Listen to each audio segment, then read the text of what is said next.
Hari ini kita merenungkan firman Tuhan dipakai oleh Allah, tapi tidak dikenal oleh Allah. Matius 7 ayat 2 dan 23. Pada hari-hari terakhir, banyak orang akan berseru kepadaku, Tuhan, Tuhan, bukankah kami membuat demi namamu, mengusir setan demi namamu, mengadakan banyak mujizat demi namamu juga.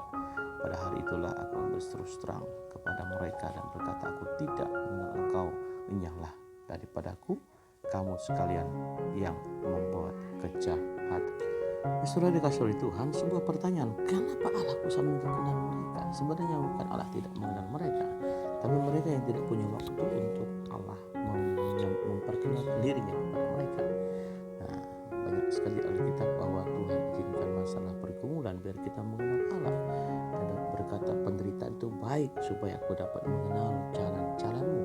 Jadi saudara, ketika ada pergumulan penderitaan, Tuhan sedang membentuk kita untuk mengenal. Ketika kita terluka, kita sedang mengenal Dia Allah yang menyembuh, membalut setiap luka yang kita alami.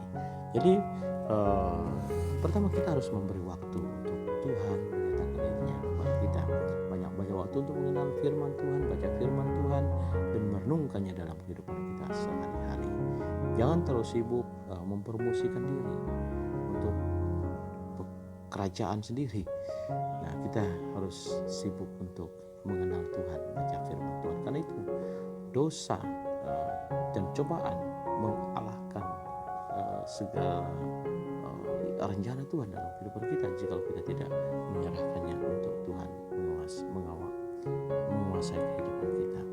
Jadi saudara, menguasai firman Tuhan, tetapi lebih penting dikuasai oleh firman Tuhan. Banyak orang menguasai firman tapi hidupnya tidak dikuasai oleh firman. Jadi Allah memakai rahang keledai sebagai alat untuk mendatangkan kelepasan. Tapi apakah